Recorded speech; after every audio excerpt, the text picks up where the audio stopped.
सो NIFT का entrance exam clear करने के बाद सबसे इंपॉर्टेंट चीज़ क्या होती है? निफ्टी काउंसलिंग बैठना। एंड उससे भी ज़्यादा इंपॉर्टेंट चीज़ क्या होती है? निफ्ट का फीस स्ट्रक्चर समझना और किस तरह से आप उस फीस को भरोगे वो समझना, क्योंकि फीस हम सबको पता है कि काफ़ी है और किस तरह से आप उसको फिल कर सकते हो एंड ऑल्टरनेटिव क्या क्या हो सकता है, किस किस तरह से आप जुगाड़ कर सकते हो। एंड जब आप फीस भर रहे होगे, फर्स्ट इंस्टॉलमेंट भर रहे होगे, आपको साथ में क्या क्या चाहिए, कौन कौन से डॉक्यूमेंट्स लगेंगे एंड किस तरह से आपको अपनी फीस सबमिट करनी है एंड किन किन बातों का आपको ध्यान रखना चाहिए while submitting your first instalment. तो चलो बिना किसी देरी के शुरू करते हैं। सो हेलो दोस्तों and welcome to Honest Monk. जैसा कि हम सबको पता है कि निफ्ट की इस साल की फीस 1,83,200 है। तो ये फीस आप किस तरह से भरोगे एंड क्या क्या चीज़ें आपको ध्यान देनी, क्या आप इसको इंस्टॉलमेंट में भर सकते हो या आपको ये वन टाइम में ही भरना है?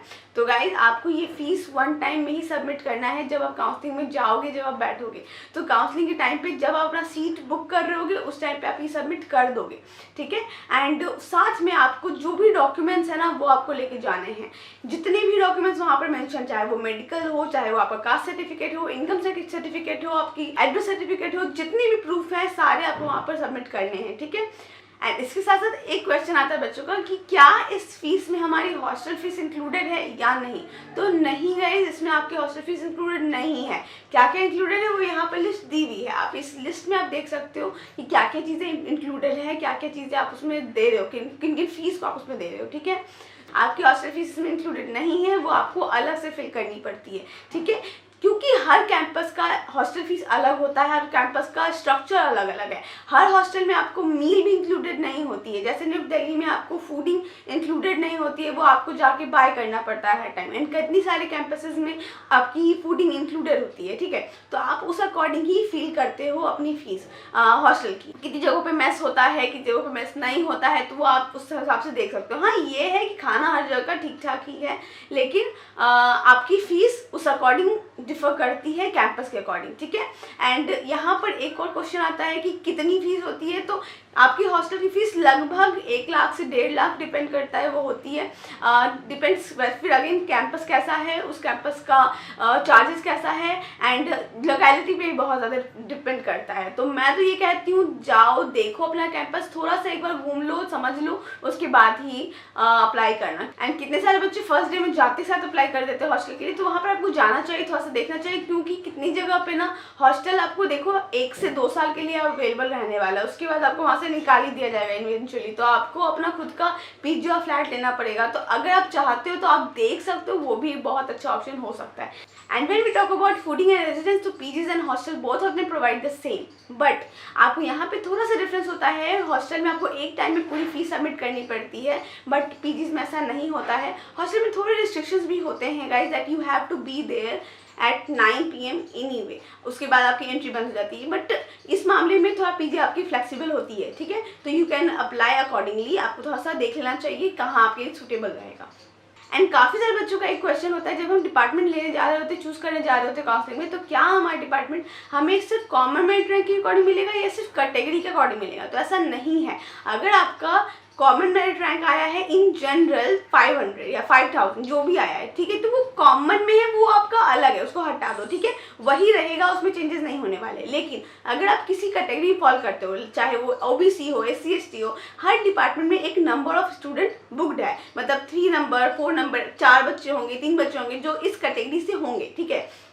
आपको उसी कैटेगरी के अकॉर्डिंग एडमिशन मिलेगा। मतलब कि अगर एक डिपार्टमेंट में 4 बच्चे ओबीसी से होने वाले हैं और ऐसे 6 डिपार्टमेंट्स हैं हमारे, तो 6 × 4 कितना हुआ? 24। तो उतने ही बच्चे एडमिशन ले सकते हैं, ठीक है। उतने ही बच्चों का एक सेंटर में एडमिशन होगा, उससे ज़्यादा बच्चों का नहीं हो सकता। उसके बाद अगर 24 बच्चों ने एक सेंटर ले लिया है तो बाकी के जो हैं वो आगे बढ़ते जाएंगे और हमारे पास टोटल नंबर ऑफ सेंटर जो है वो 18 है। तो आप देख लो कितने, और सब में सारे डिपार्टमेंट्स अवेलेबल भी नहीं है। तो need to check about this, ठीक है, कि किस तरह की कैंपस कहाँ पे है और किस जगह पे आपका डिपार्टमेंट अवेलेबल है नहीं है, वो सब चीज़ आपको चेक करनी पड़ेगी। एंड बहुत ज़्यादा नंबर नहीं है ये, तो आप देख लो कि आपका रैंक उसमें फॉल करता है कि नहीं, ठीक है। बट फिर भी एक चीज़ ध्यान देना कि अपना होप मत खोना, लास्ट मोमेंट पे जाना ज़रूर, शो ऑफ ज़रूर करना, ताकि आपको पता चले कि क्या हुआ, रिजल्ट हो भी पाया कि नहीं, आपको मिल भी रहा था कोई कैंपस की नहीं। You should go and check it once.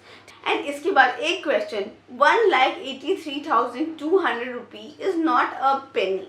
बहुत सारे बच्चों के लिए ये बहुत बड़ा अमाउंट है। तो क्या कर सकते हैं आप और किस तरह से आपको इसको फील कर सकते हो, ठीक है। तो पॉइंट इज कि पहला चीज़ आपको फर्स्ट इंस्टॉलमेंट एक बार में सबमिट करना पड़ता है, जैसा कि मैंने आपको बताया, ठीक है।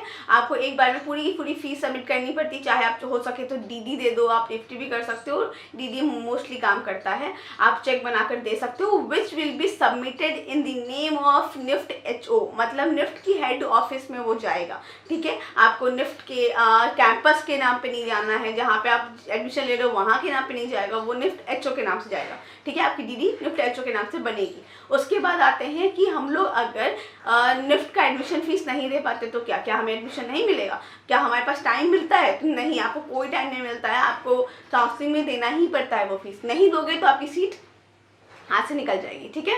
तो इसके बाद आगे बढ़ते हैं कि अगर हमने फर्स्ट टाइम इंस्टॉलमेंट दे दिया, फर्स्ट फीस भर दी, तो क्या वो हमें हमारे स्कॉलरशिप में वापस मिलती है? सो अगर आप एलिजिबल हो स्कॉलरशिप के लिए, अगर आपके पेरेंट्स की एनुअल इनकम 1,50,000 से कम है या फिर 4 लाख से कम है, जैसा कि हम सबको पता है 4 लाख से कम वाले बच्चों को भी स्कॉलरशिप मिलती है, तो अगर आपके पेरेंट्स की एनुअल इनकम इससे कम है तो आप एलिजिबल हो, ठीक है, आप बैठ सकते हो स्कॉलरशिप के लिए। यहाँ पर आपकी फ़ीस में से आपको डिपेंड करता है 100% फीस वापस होगा, 45% होगा, 50% होगा, 25% होगा, depends upon your parents annual income, ठीक है। एंड जिन बच्चों को स्कॉलरशिप के डॉक्यूमेंट्स से रिलेटेड कोई भी क्वेरी है ना, तो मैंने ऑलरेडी एक वीडियो बना रखा है स्कॉलरशिप पे, जाओ जाके देखो, आपको सारा क्वेरी उस पर सॉल्व हो जाएगा, क्या क्या चीज़ें चाहिए, क्या क्या डॉक्यूमेंट चाहिए। मुझे भी स्कॉलरशिप मिला था, वो भी 100%, तो आपको भी मिल सकता है, ठीक है। एंड इसके बाद आगे बढ़ते हैं कि अगर आपकी फॉर्म आपको फिल करनी है तो कब आती है, क्या क्या तरीका है। सबसे पहला चीज़, आपकी एडमिशन जो होती है, आप कॉलेज जब एंटर करते हो वो होता है 1 अगस्त, ठीक है। अगस्त की फर्स्ट वीक में आपकी कॉलेज स्टार्ट हो जाती है। अराउंड 2 मंथ, मतलब आपकी सितंबर अक्टूबर तक आपकी फॉर्म भी आ जाती है, जिसको आप फिल कर सकते हो, ठीक है। फॉर्म फिल करने के लिए क्या क्या चाहिए वो आप देख लेना उस वीडियो में। एंड उस फॉर्म को भरने के बाद आपका अराउंड दिसंबर और जनवरी के बीच में आपका एक इंटरव्यू रखा जाता है। अगर आप सेलेक्टेड हो तो आपका इंटरव्यू होता है। उस इंटरव्यू के अंदर आप पूरा एक्सप्लेन करते हो कि क्यों आपको मिलना चाहिए स्कॉलरशिप, और अगर आपको स्कॉलरशिप मिलता है तो वो एनुअल होता है। एंड अगर आप स्कॉलरशिप की बात करो तो आपको 1 सेमेस्टर में अप्लाई करना पड़ता है, एंड वो स्कॉलरशिप का वैलिडिटी होता है 1 साल का, मतलब आपको 4 साल तक फॉर्म भरना पड़ता है, 4 बार अप्लाई करना पड़ता है, ठीक है। इसके बाद आगे आते हैं कि अगर आपको स्कॉलरशिप नहीं मिल पाएगी तो क्यों नहीं मिल पाएगी। अगर आपको लोन मिल सकता है तो आपको स्कॉलरशिप नहीं मिल सकती है। अगर आपको लोन मिल रहा है तो ले सकते हो, आपको एजुकेशन लोन है, एंड बहुत सारे लोन्स होते हैं which you can take if you want to study. And बहुत सारे स्टेट स्कॉलरशिप भी होते हैं, बहुत कुछ होता है guys, if you want to apply for that go for it.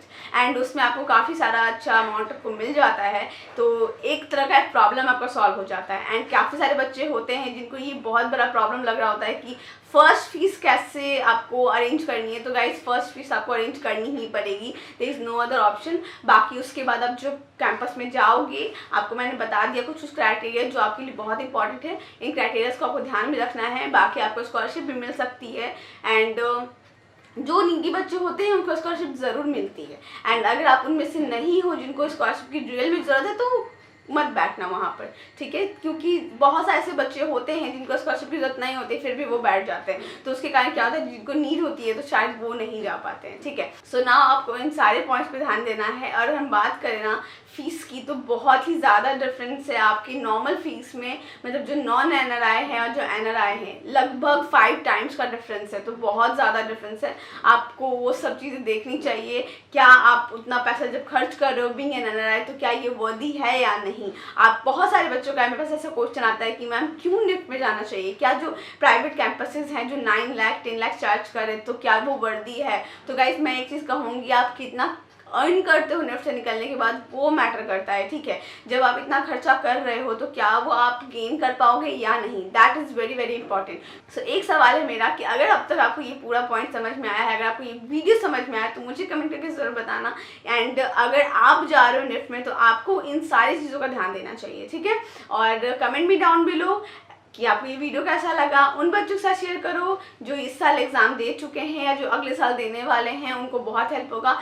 आपको एक चीज़ का ध्यान देना है कि इस साल जो हमारी फ़ीस है उसमें अगले साल 10% बढ़ जाएगा, ठीक है। 10 to 20% हर साल बढ़ता है, इंक्रीज होता है, तो आपको उस तरह का भी ध्यान देना चाहिए। एंड ये सारी चीज़ें शेयर करो, this is genuine thing. And एक चीज़ बोलूँगी मैं ज़रूर कि निफ्ट में जाने वाले बच्चों को थोड़ा सा पॉजिटिविटी भी रखनी ज़रूरी है, क्योंकि इंडस्ट्री में जाओगे आप तो आपको थोड़ा सा अपने काम पे मेहनत करना बहुत ज़्यादा ज़रूरी है। अगर आपका काम उस लायक है तो आप अर्न कर पाओगे, अदरवाइज बहुत मुश्किल है। एंड अगर अब तक आपने अपना प्रिपरेशन शुरू नहीं किया तो फटाफट से कर दो। हमारा बाउंड्रीज बैंक का क्लासेस ऑलरेडी चालू हो चुका है फॉर योर कैट प्रिपरेशन।